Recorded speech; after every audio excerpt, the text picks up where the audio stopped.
Sit back and eyes front, because The View is live. New Hillary hacks. Do the latest WikiLeaks confirm what her loudest critics have been complaining about all along? And wait until you see the Kim Kardashian Halloween costume that's causing outrage. And the pioneer who helped put The View on the map, Meredith Vieira, is back at the Hot Topics table. Hang on for Hot Topics with Whoopi, Sunny Hostin, Joy Behar, Sarah Haynes, and Jedediah Bila. Now, let's get things started.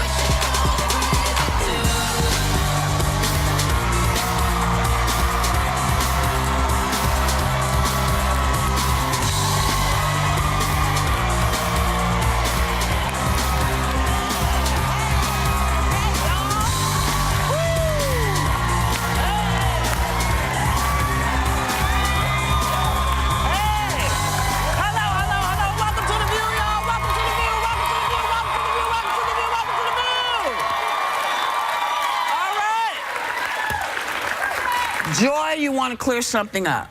Yes, I want to clear something up about yesterday, because during a political conversation yesterday, I made a joke, and I want to apologize. I never, ever intend to belittle sexual assault or the women who were victims of it, ever. But I made a joke. I'm sorry. Apologize. So, you know, this campaign really could use some lighter moments, because it's been, I mean, it's like, something comes on, it's like, oh, what's coming now? So we want to start the show by showing you a clip of a viral video that America needs right now. Take a look. Now with passion in our eyes, there's no way we could disguise secretly. So we take each other's hand, 'cause we seem to understand the urgency.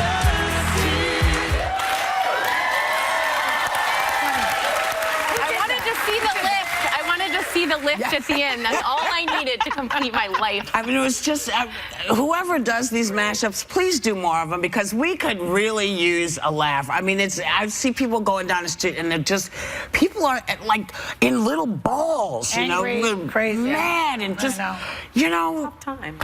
It is tough times, but you know what? We need to lighten ourselves up. Yeah. We need to do this ourselves. We need to do it, okay? So maybe we don't watch as much television. Maybe we take a couple minutes just to go look out the window, let a little gas go, something. Because people feel better when they pass a little gas. Puppies? Do we have puppies? Yeah. But let's get back to reality, okay? Speaker Paul Ryan says he can no longer support Trump, but RNC Chief Reince Priebus is sticking by him, along with many prominent evangelical Christians. But the question I think a lot of people are asking is, can that stay true to your moral standards and still back him? I think they can, because right now we've got something big on the table with Supreme Court justice nominations coming up. I think a lot of people are wanting to hold true to the platform of the party and not necessarily to Trump, because too much is at stake for them in regard to a judge being nominated. I mean, that's one thing that I would think. That's a significant issue when you talk about the Supreme Court justices, because it's a lifetime appointment, and there may be 3 appointments up for grabs in the next 4 to 8 years. And so, you know, the Supreme Court is the law of the land, and you got to think about things like Brown versus Board of Education and equality of marriage and those types of issues. And I agree. I think people vote on issues rather than people, because if you look, the top voting issues in this election: economy, terrorism, foreign policy, health care, gun policy, and immigration. And if they think their candidate reflects their views on those issues, they go with that rather than looking at the person. This is the argument. Oh, yeah, I'm sorry. This is. Let me make the argument I made this morning, because someone this morning, I think it was on Morning Joe, made the point that during the late 90s, when there was the sexual harassment, etc. thing going on with Bill Clinton, the feminists voted for him, and other women did. I was one of those people. Even though I objected to his behavior, I still voted for him. The same for Teddy Kennedy, who also had that Chappaquiddick debacle, etc. So we did the same thing in many ways that we're discussing here the evangelicals are doing, which is to vote for your interest, because Teddy Kennedy and Bill Clinton were voting in their lives and in their positions as Democrats, and I like that. There's a difference, though, this time, because this guy, I never believed that Teddy or Bill Clinton were crazy. This guy is crazy and destructive, and I'm afraid that he will have the nuclear codes. Now, that is there is a major difference here in the personality traits. You see what I'm saying? Well, I don't think Even though you could call me a hypocrite, and fine, go ahead. But I see a danger here that I did not see in those days with those two other people. I don't think that's the issue. I think, for me, the issue is that, you know, my mother makes this argument all the time about the Supreme Court, and I say, okay, that would be fine if you had somebody running who was a consistent representative on issues. But what makes you think that Donald Trump, who's been on both sides of every issue, is going to be a guy who can consistently, all of a sudden he's going to be a consistent conservative? There's nothing in his record that speaks to that. I do think there is a point to be made, though, that people do, when they're faced with two people and one of them has some character issues they don't like, but that's the person who they believe will usher in policy they agree with, I think they go with that person, because what are they going to do? Abandon their issues on the economy, on gun rights, on these important things in favor of, why? Because somebody said a few comments they didn't like or did a few things, or Bill Clinton was whatever. But this is not a guy who's been consistent. So what I want from those people is show me evidence in Donald Trump's past that tells me that I should believe that conservatives can count on him policy-wise. And when you show that to me, then you have There is no evidence. There's also the question of, you know, the Supreme Court votes a very specific way. They vote the law. Yeah. They Not vote always, the law. sadly, though. Well, you know, when Scalia was in, we ended up with the president.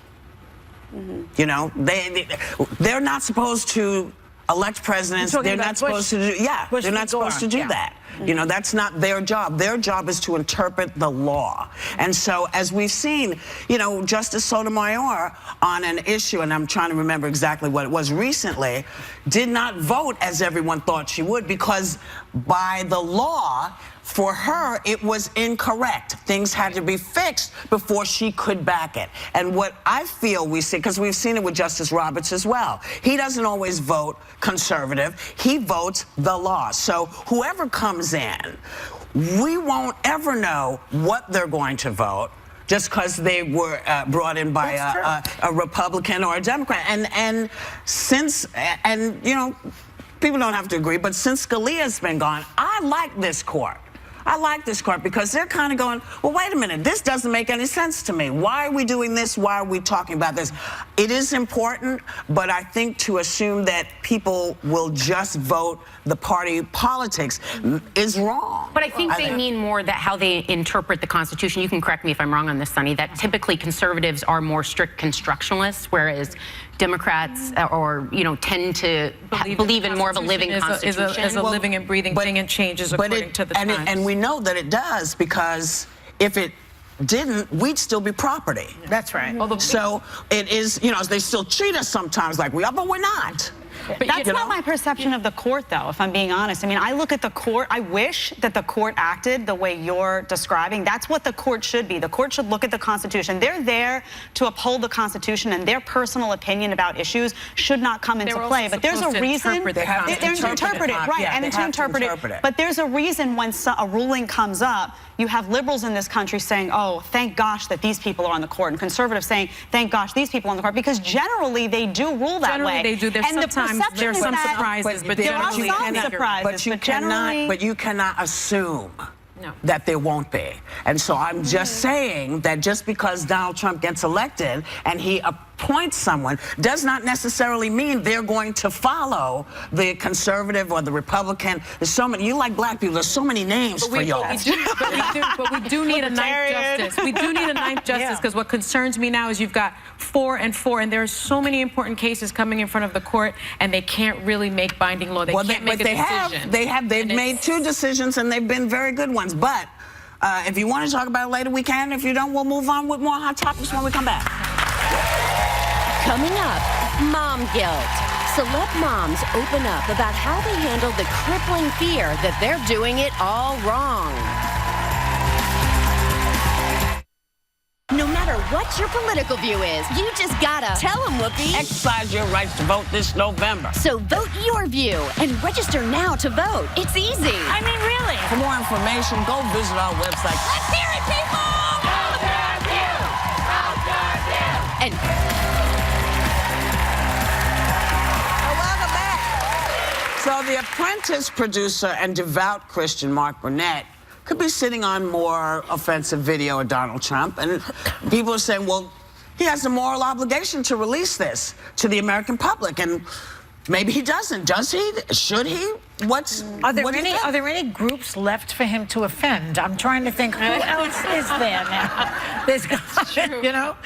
I don't think there's an obligation to share the tape, because I think there's a certain integrity when you're working with people on a set or on a show that a lot of people are on mic, and I feel like sometimes it's spoken and it's actually signed off on non-disclosure agreements, and other times I think it's just an unspoken understanding that it's a safe place. You're at work, and so not that I'm saying what Trump has been caught saying is appropriate, but I don't think at all that there's a moral obligation to be leaking tapes. You don't know what he said to Trump personally. I mean, maybe his moral obligation involved a personal conversation where he talked to Donald about it, but to impose what we're saying is a moral obligation on someone who works in an industry like that puts him in a very uncomfortable position. You don't know what their personal relationship was. You don't know what the context was. You don't know the conversations that went on behind the scenes. Maybe he expressed disapproval of this in his own way, and that's the way he feels he's defending his religious beliefs and his morals. But that may not include our right to see that material. So I have to respect him, because we don't know really what happened behind the scenes. I feel like this is an election like no other. I think these are precarious times. I think that if you are sitting on information that could possibly be important to someone's decision as to who to vote for, the person that is almost going to be responsible for their future, the future of their kids, their grandkids, I do think you have somewhat of an obligation to release it. You really think there's something there, though? That, I mean, we've seen so much. I do think. I feel like the people who are going to vote for Trump, they're going to vote for him anyway. Well, we already talked yesterday that we didn't think necessarily these tapes would swing any voters, but now if Mark Burnett were to come forward, he's gone on record, and people that work with him down the line will feel maybe not as safe or protected. You just spoke earlier about how evangelicals may be feeling and talking about voting your religious beliefs, you know, so maybe he feels that, you know, he hasn't said anything that has knocked him off what he feels morally Trump will do, you know? What's troubling to me is that Mark Burnett is saying that he can't release the tapes because he doesn't control them, and then MGM is saying that they own Burnett's production company and that there are various contractual and legal requirements that restrict their ability to release the material. So they're not saying that they don't have material. They're saying, you should release it. No, I'm not going to release it. You release it. And that concerns me, because I don't necessarily believe that there are all these legal hurdles to releasing this information that could be very valuable about Trump. He says everything on camera. He says it. And we know everything already. Say that he was going to grab women's genitalia on camera. That's my There's question. still 30 days, Sonny. But We've got time. How could he top that? What could top Listen, that? we didn't think he could top calling John McCain a coward, pretty much, because he got captured. We didn't think he could top calling Mexicans murderers and rapists. We didn't think just when you think it can't get any stranger, I know it does. Boom! He's talking about grabbing women by the genitalia. I mean, who ever thought that we would be having a conversation about a presidential nominee where it comes out where it's just like, dude, have you seen the list of stuff that you said? Yeah, but I think it gets to a point where you know who he is. This is who he is. I have a very good sense of Donald Trump's character. I don't need more information. I know that I'm not voting for him. I've seen enough. Okay, so how do you explain the undecideds? I think I think a lot of people are going to stay home. I think there's people who fundamentally disagree with Hillary Clinton on policy. That's me. Is I anyone- I'm disagree with curious. her on policy, Yeah. but I look at him and I say this guy's character is not fit for the Oval Office, so they feel stuck. They don't want big government policy. They don't like Obamacare. They feel there's been some deceit on her part when it comes to the emails and whatnot. They But don't they feel like it's been him. transparent. I But there's mean, many it's people just that don't insane. like him. They just don't know where to here's the go. thing. So we have a two-party system. We have a two-party And we have system. Gary Johnson, who's wondering where Aleppo is. At the moment. But I'm hoping that if a third party believes that they have a right to come out, they'll get their people together. You got 4 years. You got 4 years to show America that we can be a three-party Don't you system. think But what wait, we- but yeah. my point is this. It has always been a bitch to figure out who to elect. I didn't think that I wanted George Bush. I didn't want him, but he was elected. He was my president. That's how it works. People didn't like Roosevelt. People didn't like Nixon, but they were our president. So get out of your own head. You need to vote because this affects everybody. You know, get out of your head. It's tough. It's awful. And you know what? Sometimes you got to do stuff you don't particularly like, but it's for the greater good of the nation. And however you go, you've got to make a decision. You have to. Can we have applause for anybody who's undecided? I'm just curious if there are people. Oh, like they're going to do it now. Wait. There are a few. There are a few people. Yeah, a few people.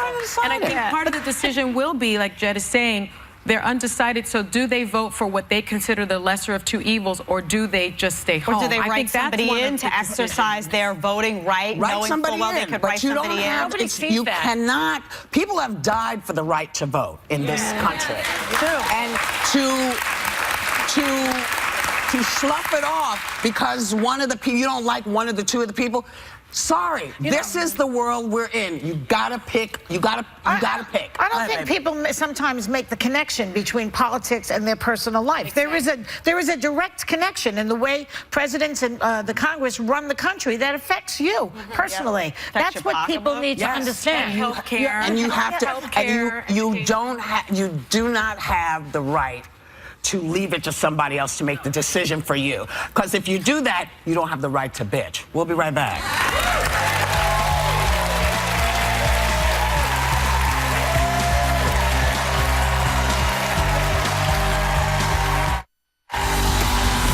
It's your last chance to view your deal. We partnered with vendors for half off Oprah's party picks for holiday season, and the clock is ticking. So get to viewyourdeal.com now.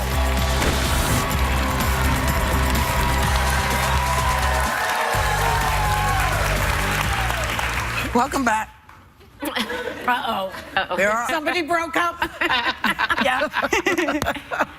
Let me just get it together. Rumors that Rihanna and Drake have broken up again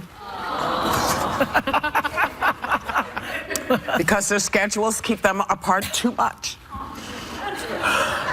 But apparently, thank God, they're both still in each other's lives when they can be because, you know, it's hard. And now they're seeing other people too. Would this work for you guys? No. No, but you should get another Oscar. Thank you.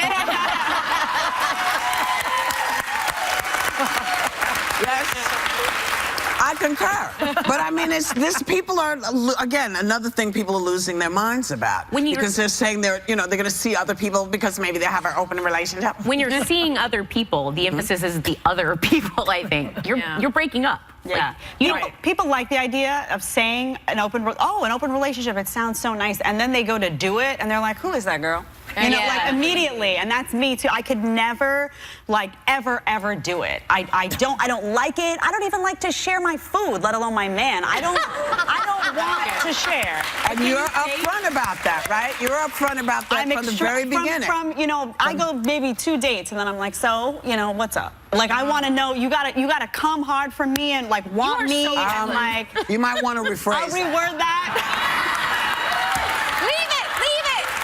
See, that's what I was going to ask. it down. Can you date a bunch of people at the same time? They though? say you No, should. I don't. They say you should do that. Maybe the way I work, I can maybe for a couple of weeks I can go out and have dinner with a few people, but I immediately I zero in on one, and I like that one the best, and then everybody goes away, and I want to feel special to somebody. So I you're like a one-on-one. I'm a serial monogamist. But you should date 3 people at once because you spread your crazy out. You're never waiting for like one person. You might want to rephrase that.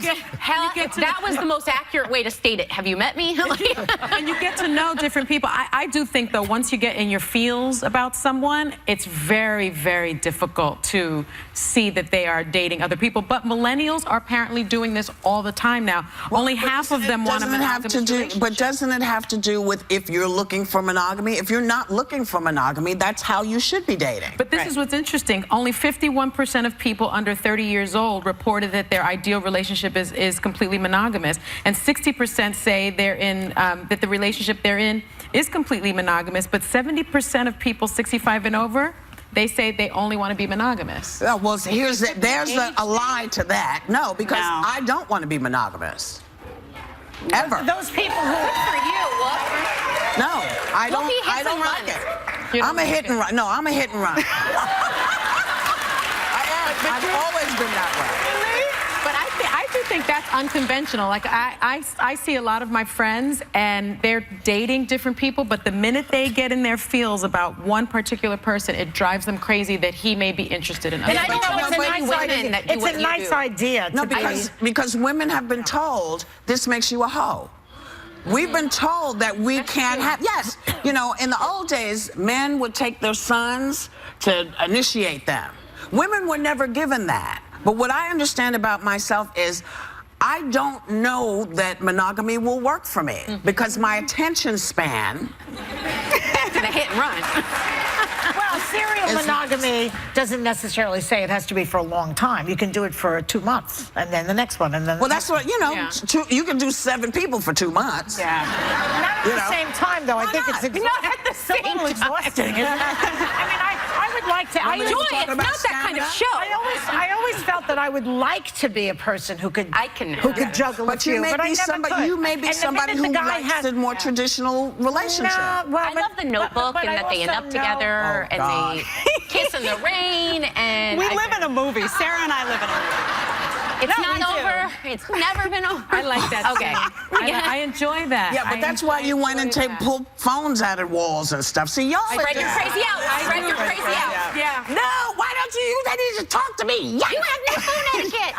I am prone to that. Well, can I just comment real quick He on? was dissing her. That's why she The did story that. is that my husband hung up on me when we were dating, and I drove over to his apartment, and I unhooked nuts. all of the phones. And But I that's not how you told it. She went single white. No, you went crazy. She went nuts in there. She went and ripped out all the phones, threw stuff and I threw them Out in the the middle of the window. street, and I let cars let stuff drive over run. them. Yeah. He did not have proper phone etiquette, so he did not deserve a phone. But here's That's Emily Post gone here's my wrong. question. Maybe you were the problem, I'm never the problem. and Whoopi. this is the problem. We'll be right back.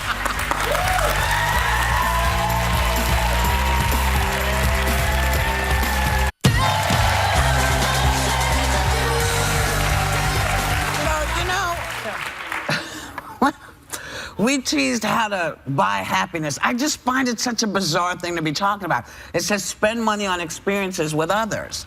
But Well, yeah. there are a lot of experiences you can pay for with other people, Yeah, but that's I don't true. know if that makes you happy. Make some people happy. Well, They're make some talking people. about, like, you know, going on a trip with other people. Or going to the spa, not with other people. Going to a spa with your girlfriend. Well, one of them says that spend according to your personality. Oh. Well, I think the point is you spend money on things that are important to you, right? And so for me, I love shoes and bags, as you all know, but I'm truly happy when I'm going to the theater or when I'm going to the movies or to dinner with my girlfriends or karaoke, which I love. So money can buy happiness. So yeah, that experience is wonderful.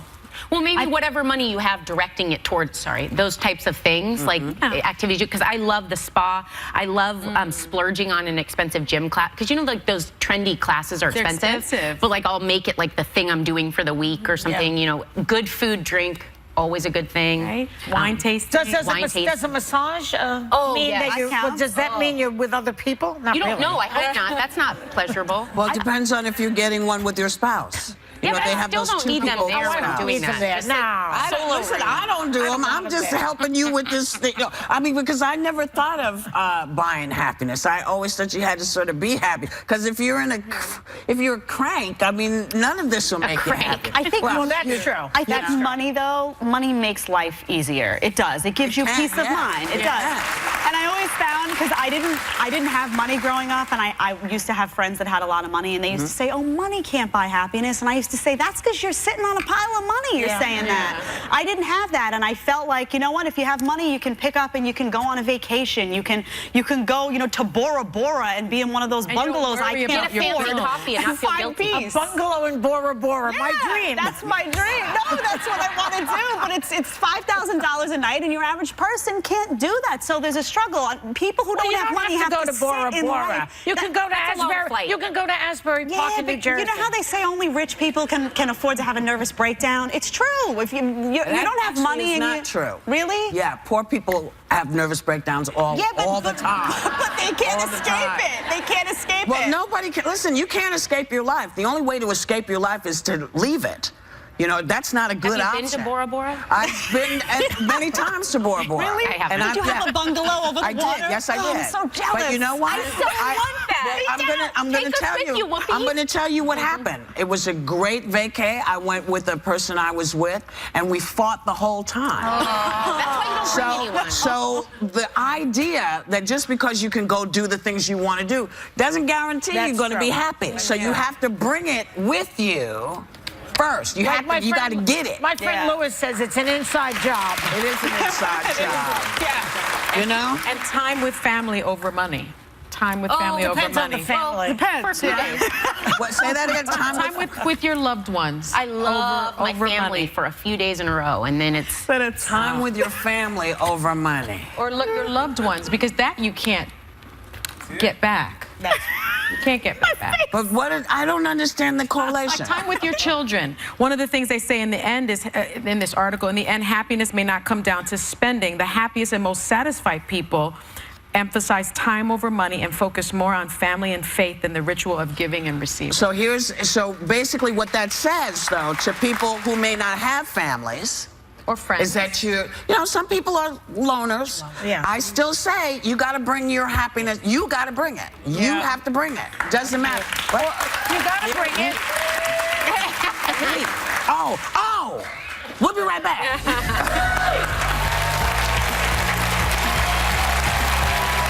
Hi, Meredith Vieira here. I cannot believe I am back at The View. This is its 20th year. I'm so excited to see everybody, especially one of my dearest friends from back then. What's her? 20. It's Joy. Joy, the funny one, right? She's the funny one. This week on The View, our hot topics are so red hot. Baby, you don't know the half of it. And with the election now just weeks away, our political view is sizzling. Because we got Vice Presidential hopeful Hillary's right-hand man, Tim Kaine, and his wife, Ann Holton. Wow. And anything goes when these guests hit The View. Nancy Grace, Neil deGrasse Tyson, and Wendy Williams. Yeah. It's all this week on The View on ABC. Started on The View, I was honored to be sitting at the table with Emmy-winning journalist Meredith Vieira. So imagine my surprise when she turned to be a dirty-minded, foul-mouthed floozy. Please welcome my BFF, Meredith Vieira.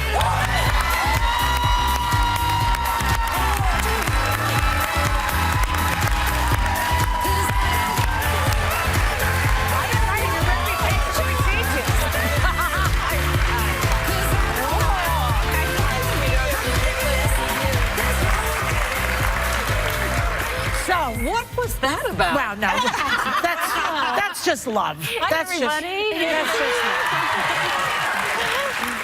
love. The beloved Meredith Vieira. Sarah loves you. She picked you as her iconic choice. I love Sarah. Isn't she a great addition? You are the best. Thank you. And my son really loves her. Does he really? Oh, my son Ben. Oh, He's pretty adorable. He's really young. No, he was young when he first fell in love with you. He's now 27 and still loves you. That's so sad. That child is 27? He's 27. See, come on the right. See, we know each other now for 20 years because we met on The View, actually before that. So he was 7. He was 7, yeah. Like I said, he was young. Yeah. Okay, so, Called jailbait, I think, yeah. So, we have a lot to talk to you. I don't want to waste too much time, but I want to start with these phony skincare ads that they're running. For those of you who don't know what I'm talking about, there are these fake ads out there that say, I'm quitting the show to front a face cream. I'm not. I thought it was real. And your name is listed in them, too. Well, I give a testimonial where I say that I was an old wrinkled prune, essentially, and that your cream got rid of all of them. Oh, my God. Which, if you're looking, proves that the cream doesn't work. But now, I'm hawking with you your weight loss stuff. Oh, Have there's you seen another one? Yeah, can we show that? This? That's about, look at this. Oh, what does it say? Oh, my God. It's hard to believe that I'm losing more pounds every day. It's like they're melting away. After a month of using, my skin is completely taut. Without those extra pounds. Wait, are they claiming that the skin cream makes you lose weight? I don't. It's another product. This is another product. This is the one that Dr. Oz has been fighting forever. Is it really? Listen, none of it is true. It's all crap. I'm in there too. Yeah, you're quoting. Please. This is crazy. I love that it's like an avid View watcher that's taking everyone from Robert The View. Walters apparently said after using the cream for 2 weeks had already lost 14 pounds. You know what would happen if Barbara lost 14 pounds? She'd disappear. Exactly. You gotta do something about it. What do you do? I think you hire a forensic investigator, someone that can then try to track this through the internet. Sonny, can't we hire you to do it? I would love to send you out. And I think they know that it's going to be so I'll do it. This expensive drives to me go. crazy. Wait, she's going to do it. Will you do it pro bono? I will. Okay. I will look into it because pro bono. I've been emailing Joy because my grandmother was like, I can't believe Joy is leaving the show. And I was like, but she's not. And That's wishful thinking from Trump supporters. Now, I wanted to bring up a little something but obvious. You mentioned that Meredith's a floozy. Yeah. So building off that and segueing from there, 20 years ago, you started here as a serious journalist. Yes, I was. And then we all learned otherwise. Take a look.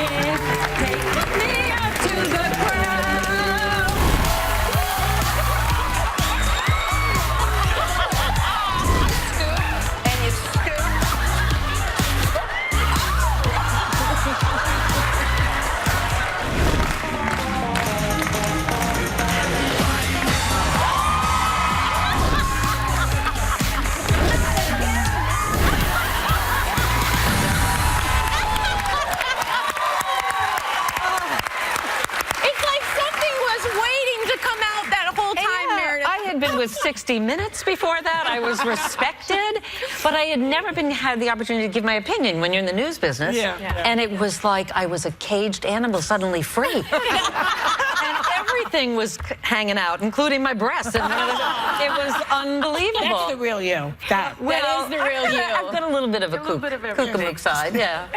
But also, you don't appreciate what 20 years is until you see pictures of yourself 20 years ago and you go, wow, I was so young. I know. If I'd only kept using your cream, things would have been so much better. Meredith, I want to ask you about your latest project because it's a documentary called Tower. It was just nominated for 3 Critics' Choice Awards. Congratulations on that. What can you tell us about it? It is the story of the first mass shooting at an American campus. And it was 50 years ago at the University of Texas, Austin. And Keith Maitland, who is the filmmaker here, grew up in Austin, and nobody talked about it. It was like silence. And he wanted to tell the story of the people who were there that day and give them back their voice and their dignity, from the victims to the survivors, the police, who were so heroic, students also, and the heroes of that day. So that was the purpose of telling the story. But it's very innovative. In fact, when I was first approached to be a part of this as an executive producer, I was told by my associate, Amy Rapp, that they were going to use animation. And I thought, well, how do you animate something so tragic? And fortunately, she's smart. And she said, trust me, this is going to work, and it's the only way to take you back to that time. And also, there's not a lot of footage where you can get in. That's it's the perfect way to do it. And it's really masterful. I saw it last night. Oh, I'm so Bravo. Thank you. Because it's a difficult topic. Bravo. And I hope everyone goes to see this, because you really treat a very serious topic that we don't like to talk about a lot, but bringing the animation in, I think, makes it interesting, because it is as if you see the people then when it happened. Exactly, and all the dialogue is first person. Nothing is made up. But you had to be transported back to there to appreciate the day. And it's also a snapshot. I mean, you saw the worst of humanity that day and the very best. And believe it or not, there's also humor in the film. It's a very human film, and it's all true. And at a certain point in the movie, it dissolves into the people from today. Yes. 50 years later, and how this has impacted their lives. And right now, I think it's pretty relevant. It's relevant. Yeah. It's very relevant. Absolutely. So Meredith, after the show... Don't touch me unless you mean it. You know I mean it. After the show, we're going to do live streaming. tease. You know, we do live streaming after the show. You drinking the whole thing? We have a little drink, so that appeals to her. Hello. So will you stay and do it with us? I'm here. Okay, I'm so here everybody tune in after the show. We'll be streaming. Thanks to Meredith Vieira. The film is in select theaters starting tomorrow. We'll be right back.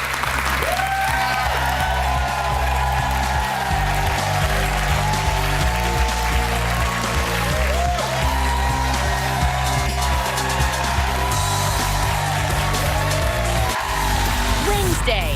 What don't they understand about the phrase murder, suicide? Tell us how you really feel. Hot Topics are off the hook when Nancy Grace gets on the case tomorrow.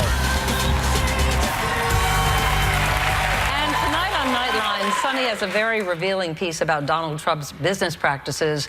And you really talk about the people who were impacted by his dealings in Atlantic City. Exactly. And the Trump Taj Mahal just closed yesterday, and I interviewed so many people that were affected by that closure and his business practices in general. I hope people will take a look at this, because it's really quite illuminating. Exactly. And this is the time to look at it. That's tonight at 12:35. Businessman? On that note, They've got to check it out. take a little time to enjoy the view.